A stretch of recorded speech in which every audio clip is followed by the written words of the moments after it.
What's up, guys and gals? Welcome back to the Nerd Castle for the next episode of Stories. My name is Splattercat. Happy to have you here today as we hang out for a little while and continue to expand our reign of terror. I did an evil playthrough this time. We picked up a soul-sucking stone of the void, and we've just been listening to it the whole way. It gives really good advice. It gives advice like murder him. Take what you want.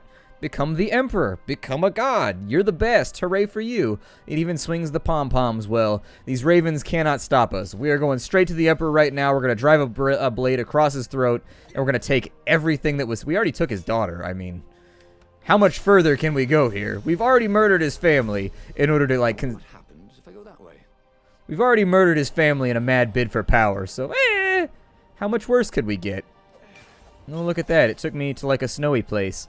I do like snow. We don't get snow where I live, so that's probably why I like snow, is because I never have to shovel it or do any of the stuff that goes along with snow. We just get hot and rain here. That's all that we get. What is this?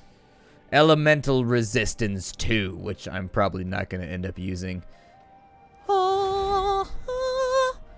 So I guess we're just going to chill on the snowboat for a little while. Chilling on the snowboat, better than no boat. Gonna hang out, gonna kill some crow boats. He was sort of yanking his own chain, wasn't he?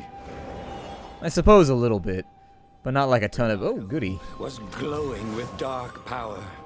Already the sun had dimmed. He could do anything, he realized. He could wrap the island safely in smoke again. He was beyond a hero. He was going to become a god again. How odd, he thought, that the Iblis Stone had nothing to say about any of this. Well, no matter. Once he killed this petty toad emperor, he would bring back the Black Sun. You know, personally, I don't think it's that odd. The Iblis Stone has already accomplished its goal. It wanted to turn us into just a roving, shadow-swirled badass. And it's happy for us now. There was an inscription. Praise the sun. Man, forget the sun. I will consume it, too, if it makes me more powerful. It is on. When we go evil, we go full evil. We don't do anything half-assed here at the Nerd Castle. Okay, we do a lot of things half-assed here at the Nerd Castle.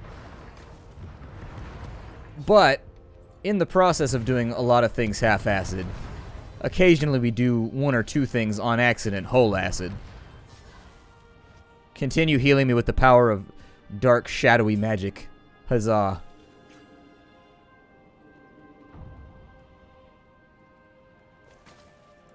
Oh, we're coming to the culmination. Soon he'd confront the Emperor.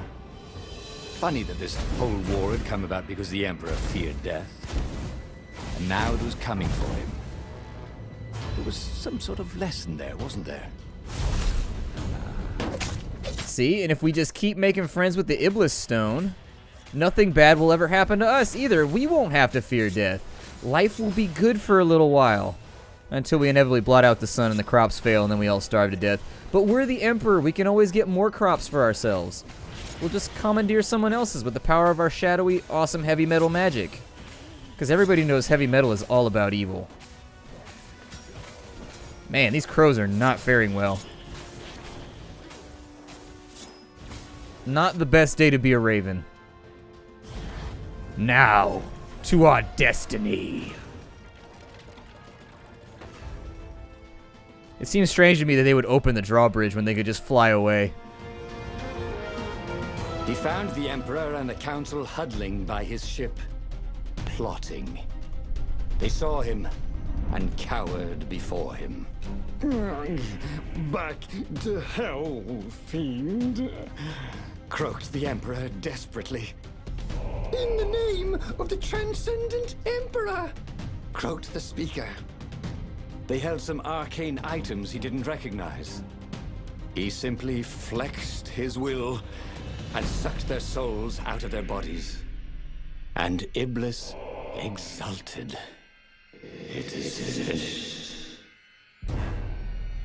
And the void that had been a mere stone on a sword expanded. It stretched and ripped like a vast womb. And a gaze black and pitiless as the sun passed through the void into the land. And so time ended.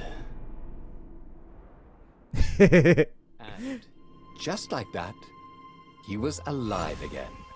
and back on the Farfarer, still fleeing burning Ubar.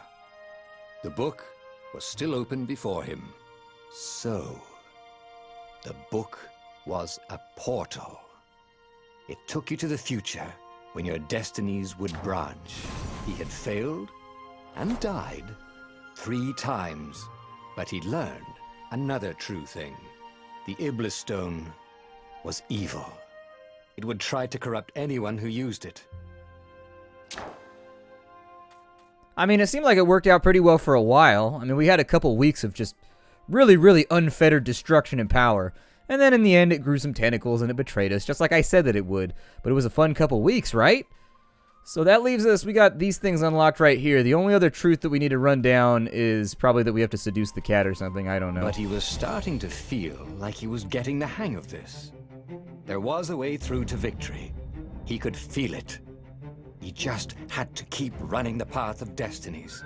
With that, the book fluttered back to the beginning, and he fell into it. The clouds parted over the Isles of Boreas. It was time to choose. The rebellion was in trouble. Ravens were scouting for the secret rebel base. They needed a game changer. Pieces of the Sky Ripper had surfaced. Renata knew that using it could go catastrophically wrong, but he was sure he could figure out how to use it safely. Also, a temple had risen out of empty desert. The Iblis Stone was hidden there. It was a dangerous artifact. It could corrupt its user into a bloodthirsty monster. Maybe he could find a way to use it, to take its power without surrendering to its wickedness. And also, his old friend Lapino needed rescuing. Of course, Renato had a pretty strong suspicion that Lapino had betrayed the rebellion. But could Renato really leave an old friend to the Ravens? Now it comes down to, they've given us our options. Now we need to start picking alternate options while we run down each one of these to refine what the victory condition is. And to that extent, I say, hey, let's start with Lapino. We'll go top to bottom, I guess, and we'll work it that way. Ah, Lapino. Apparently, the Mad Rabbit had sold a Pegasus that he did not exactly own. Lapino always wiggled out of trouble, given time. But he was out of time. Lapino's frantic message said that the Ravens were going to kill him for being a rebel spy. And that he had a clever plan. If the fleet reached him first, they'd string him up for that. Never mind the winged horse.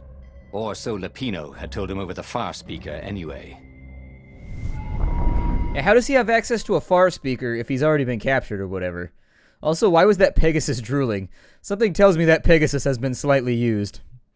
Its Pegasus Blue Book value might be failing. Ah, well. Lapino had apparently managed to confuse the judge by arguing that he hadn't actually stolen a winged horse. He'd only sold it. But wait, where was the prison? The village was empty. Had everybody fled the Ravens? Sometimes you gotta go. Laughed at the government workbench placement program, but you could see the benefits everywhere. As an eternal god emperor, I don't think I could support people having access to a device that allows them to craft shadowy magical weapons that they would one day use to overthrow me. And also gems that they had stolen from dungeons that make them really, really good at killing my guards. I think I probably would have vetoed that one. Just be like, I need to keep my Raven Guards Raven Guards! I needed them to be strong by comparison to those who would stand against me. That's right, I'll knock your shield back, son. I don't care about you. I was a god briefly for like 5 minutes. It was actually pretty sweet. Had you been there, you would have known how awesome it was. Ah, that was such a good combo. And then I choked, as usual. I hate these little things. They gotta go. It looks like if you get a perfect... Oh, man. I don't know how you're supposed to block that one. I think maybe I was supposed to run away. Ow, I'm getting whooped on right now. This is not the best day for me. It's okay, though. I'll steal their magics. I was doing reasonably well before, but... Ah, well. 51-point combo. These days, just 2 weeks passed Renato had sneaked through an empty town and listened to the Raven's call about the Emperor's new taste in ritual sacrifice. Good old ritual sacrifices. What's not to be loved about that? Every now and again, you gotta sacrifice somebody to the dark gods. I just spent an entire episode and a half doing it, so I can't really be too judgmental about the whole thing. Growing carrots on their roof. Huh.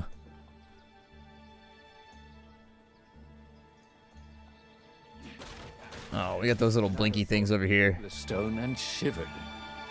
He had no business messing with ancient, cruel artifacts. What he needed was his friends around him. Clear eyes, full hearts. Can't lose. Gotta be careful talking about clear eyes. Ben Stein's gonna show up and demand a paycheck. All the artisans he was creating employment for. Truly, he was a job creator. I'm stimulating the economy. Because I'm just a nice guy like that. And I do it without thought of reward. It says I can craft something, but I'm pretty sure it just wants me to look at gemstones. I don't think I can actually craft anything. We do have a skill point, though, that we got as a reward for completing the last campaign. What does that do? Ultimate Sword Fu. Kill any enemy in a single strike. Automatically activates when you reach a certain combo threshold. Haven't you always wanted to do that? I do want my energy to be more expansive. I'm not going to jump down the well just yet. I remember jumping down the well took us to like the end of the level all those episodes ago when we first started off with this game. I do like this game a lot. This is one of those games that's got the narrative to where like the game is very simple. There's not a whole ton of different gameplay variances in here, but I would play it like obsessively. I did the same thing with Hand of Fate, where like objectively it was not that complicated or that amazing of a game, but like you just kept playing to see what new thing would unlock and what you would see next. This game does the same thing, but with storyline instead of gear. Noticed that path before? And so you're constantly running through trying to figure out like the different things you can do during the course of a campaign in order to be more successful. Oh, you gotta jump through there. That's pretty cool. Another gemstone. That's gonna be the level 3 elemental resistance. And then we probably jump down the well now.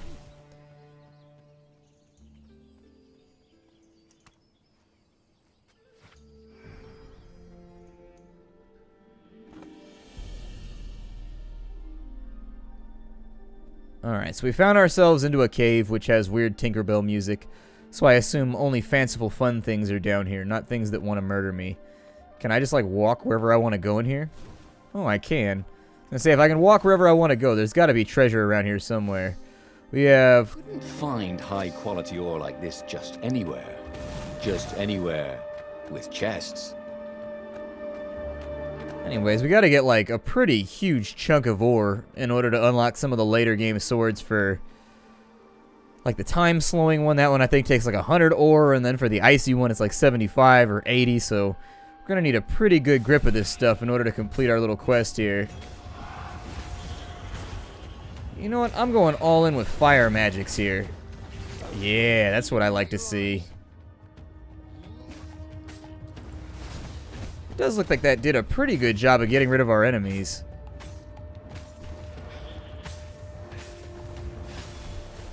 I think getting the thing so... We're landing everywhere. The advance guard. He'd better get moving. If they got to Lupino first, they'd eat him for breakfast. Or a snack.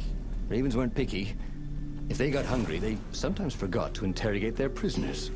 Even top spies like Lupino. Well, unless he really was a traitor, obviously. Then they'd probably pin a medal on his chest. As they popped him into the pot. Once, Renato had been to a dungeon where all the chests were locked. It was awful. Dear Zenobia, how are you enjoying the academy? New friends must already be flocking around you, no doubt. Here in the palace, things are the same. I have much time to dedicate to my special hobby. I have been collaborating with Professor Calaveras and his team of experts to investigate the nature of the islands. My gut is telling me that the islands are alive, and I think they have a will of their own. Do you hear me, daughter? Our world could be more than floating masses of rock and water. Professor Calaveras and his boys have made measurements. The islands are drifting, surrounded by the endless sky. It's difficult to notice, but through careful measurements of the wind over long periods of time, they are certain the islands are moving westwards. But where to? It may take centuries, millennia to reach the destination. I have this strange idea that if the islands are some sort of herd, that they are deliberately searching for another herd of islands. Can you imagine new islands with their own inhabitants? The thought that we may not be alone, if only I could live long enough to witness the event. With love, Father. Okay. Maybe there'll be magical things inside of here, and I might need them.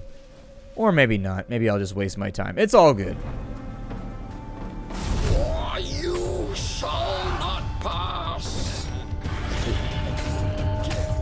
I don't like it when they quote Gandalf. It makes me a little upset.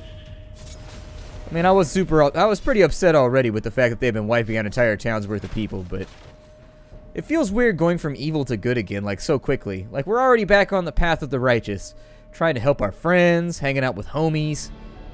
Dirty and bloody, Renato finally reached Lapino. The rabbit was practicing his shuffle. Renato recognized the cards. It was Lapino's favorite deck. Oh, I thought you were in danger. I am. The ravens are coming. Oh, the prison thing. Right, yeah, see, this guard owed me 53 ducats, so we made a deal. They're very reasonable people, actually, for weasels. Now, I got a brilliant plan to kidnap Zenobia. We capture Zenobia, we find out what she knows, and that's the whole war right there. Easy peasy, lemon squeezy. Capture the Emperor's greatest general, who also happened to be a deadly sorcerer and, oh, his only daughter? That would be worth it. On the other hand, he could still get to the core of the Sky Ripper, even if he couldn't get the whole thing. It must have great power. Alright, so we're going to chase down Zenobia this time, because that's one of the subplots that we really haven't explored, aside from stabbing her the moment that we saw her. Zenobia wasn't just the Emperor's daughter, of course. She'd been Renato's best friend in Sword Fu School. And you're still mad for her, the rabbit reminded him. They'd been close. She'd told him things no one else knew. But she'd never told him who she really was. She knows all the Emperor's plans, chuckled the Master Spy. She won't give them up easily. She'll tell the interrogators, all right, said Lapino. Taking her would change the game, all right. Well, then let's be after it. Let's solve this thing.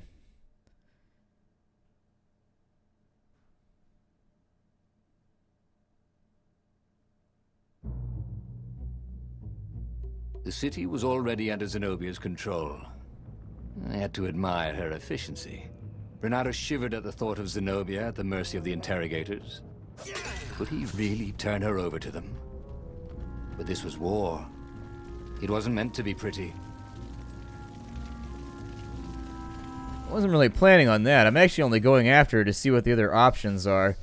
Because what we saw from her when we were trying to feed her soul to the Iblis Stone is that maybe she's been a little bit understated in our series so far, and we don't really know what her motives are, and so we should probably run those down and see what's going on her end of the woods.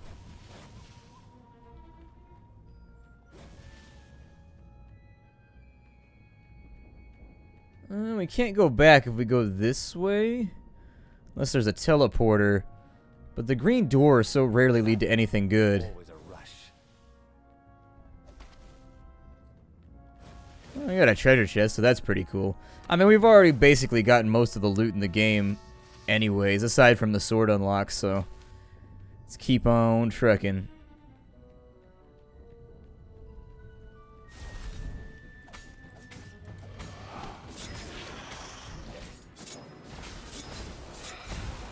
A couple more shieldy enemies hiding from me over here. I'm gonna hack my way through their lines and we should be perfectly fine. Ooh, and there it is. 50-hit combo. Exactly what I like to see. Oh, a green door or a green door. Not much of a variance there. When it comes to our destinations and our portholes of entering. Ooh, wouldn't this gauntlet look swell with that jewel in it? I don't know what I want to upgrade next. I need 100 ore for all of the upgrades that we have available, and I've already collected enough of the essences, so it shouldn't be too bad.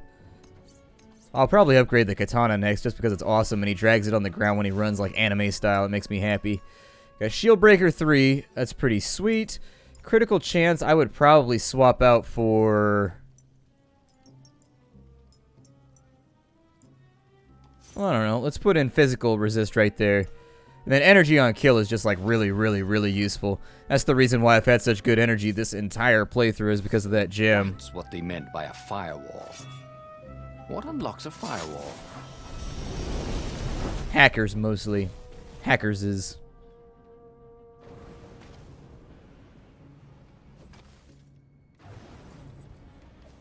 I've set myself on fire again. Seems to be a recurring theme of this whole adventure. Attack speed. Ooh. See, now that one's tempting right there. Attack speed I could get behind. How much faster does it make my attack speed?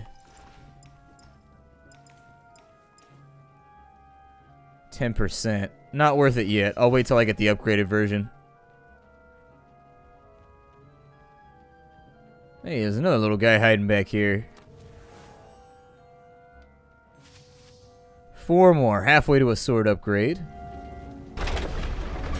Why was Lupino urging him to capture Zenobia? Obviously it was a trap. But you never knew how Lupino thought. Sometimes his plans were so convoluted they did the exact opposite to what Lupino wanted. Yeah, there must be some way to play on that, Bernardo thought.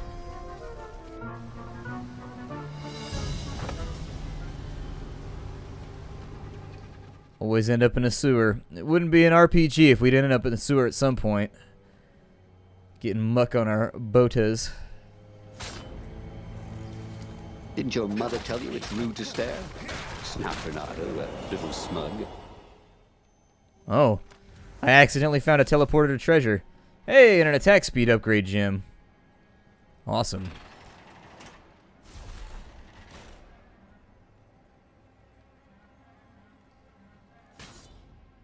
It looks like I can go back over this way. I'm going to get rid of some of these little guys, though, first. Makes my job easier. I don't know what I'm looking for or where I'm trying to be at right now. But I figure killing these all off will make that plan a little bit easier. Good. Okay, so they're all down. And maybe it took me to the place that I was ultimately supposed to go. Yep, could have skipped that entire thing. So, what's this plan of yours? Use me as bait, said Lupino. And he outlined a slightly complicated plan that involved geese, a net, setting the Farfarer a little bit on fire, Lupino dressing as an old blind toad, and Renardo hiding inside a monstrous watermelon. What could possibly go wrong? Thought Renardo. Geese, net, fire, toad, watermelon plan. I'm going for the no time for harebrained schemes. Lupino's a pain in my ass. Oh, go ahead. I'm sure you know better, said Lupino. That wasn't sinister at all. So now when it's upgraded, is it actually like a 10% increase each time? It's a 5% increase. Let me see how this feels.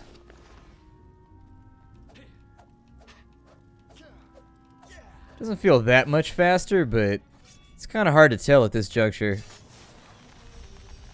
I mean, I'm sure in conjunction with my time slow spell, I'm sure it's pretty good, but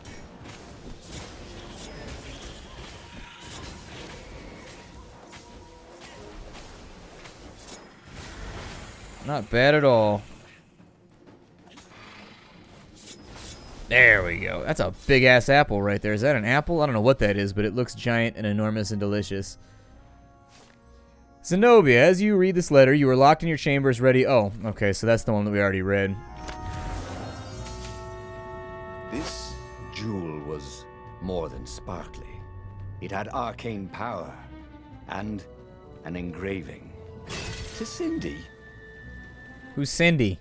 Is she somebody we need to know about before we go towards the end of this adventure? Why are people engraving things to her? These are all things that I'm concerned about, by the way. There we go. Missed that one, but I still got the perfect strike, I guess. Man, they are buffing the hell out of these guys.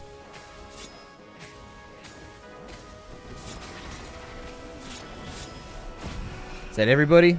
Max combo was only 39 right there, which is not my best work. I'd love to do one over 100. I don't know if there's like an achievement or anything for something like that, but I would like to accomplish it.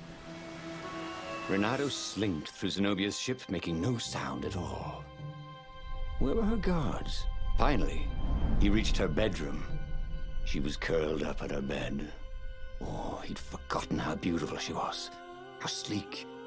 How soft. He tapped her on the shoulder with his sword. She became smoke. And he noticed he had a blade to his throat. Stay a while. Heard a familiar voice. Did you really think you could capture me? Zenobia said as her ship lifted off. Now I just wanted some privacy. Renato said, did you ever wonder why the Emperor adopted you? And he told her why. His Imperial Majesty wanted to bring the lost gods back. They could make him immortal. But to seal the bargain, he needed a sacrifice. Someone who truly loved him. You're lying. She was furious. You can't prove that. I can. And so, they set sail for the Nexus. And how are we proving this?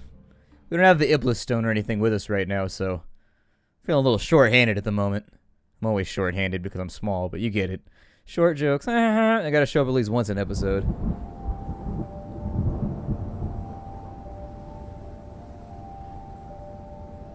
The scientists at the observatory have resurrected one of his victims.